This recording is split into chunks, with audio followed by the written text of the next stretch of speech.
خوش نصیب ہیں کہ اللہ نے ہمیں اس امام کا وقت عطا فرمایا، اس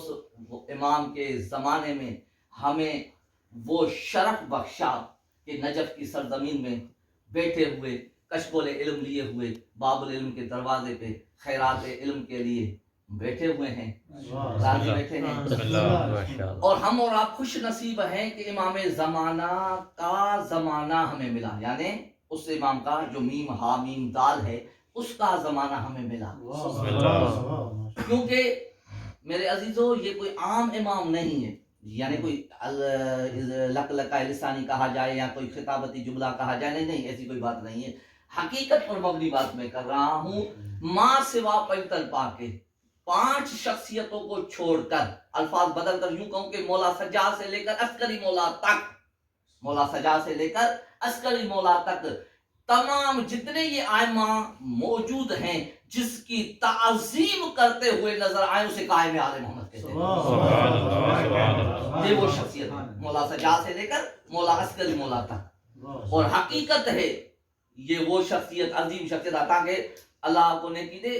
دیبر روایت کرتا ہے کہ میں اشعار پڑھ رہا تھا حجت خدا کے سامنے، وقت کے امام کے سامنے اشعار پڑھ رہا ہوں، اتنے میں امام کا نام آ گیا، وقت کا امام تھا، اس نے اپنے سر پر ہاتھ رکھا، امام وقت کو سلام کیا، پھر ایک آرزو ظاہر کی کہ کاش اس زمانے میں ہوتا۔ دیکھیں وقت کا حجت خدا کہہ رہا ہے۔ دیبر کہتا ہے امام کے اس فعل کے بعد گویا ہمارے محافل کے اندر یہ رسم پڑ گئی کہ جب بھی قائم آل محمد کا نام آتا تھا ہم سر پر ہاتھ رکھا کرتے تھے۔ یہ حقیقت ہے اور عظمت ہے، اور جو میں نے آیت آپ کے عنوان میں پیش کی کہ یریدون یطفئوا نور اللہ بافواہہم، ان کا ارادہ یہ ہے کہ اللہ کے نور کو پھونکوں سے بجھائیں۔ اہل تفسیر نے بیان کیا، مفسرین حضرات نے بیان کیا مختلف تفسیروں میں سے ایک تفسیر ہے کہ اسلام مراد ہے، انہوں نے چاہا کہ دین اسلام کو ختم کرے،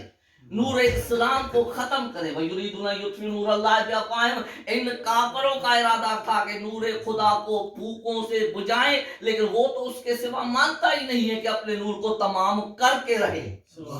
اور اسی لیے جب رسول خدا کا زمانہ آیا تو ان لوگوں نے، یہ جب شمع رسالت روشن ہوا تو یہ لوگ پروانوں کی شکلوں میں آ کر رسول کے اوپر حملہ در حملہ کرتے رہے، لیکن انہیں یہ پتا نہیں تھا کہ وہ ارادہ کس کا ہے۔ ارادوں میں بھی تو فرق ہوتا ہے، ارادے اٹھائے نا عد کم ماں کا عد کہاں کرے، ٹھیک ہے، اسے ہونے کو گھٹا۔ نعرہ تکبیر، نعرہ تکبیر،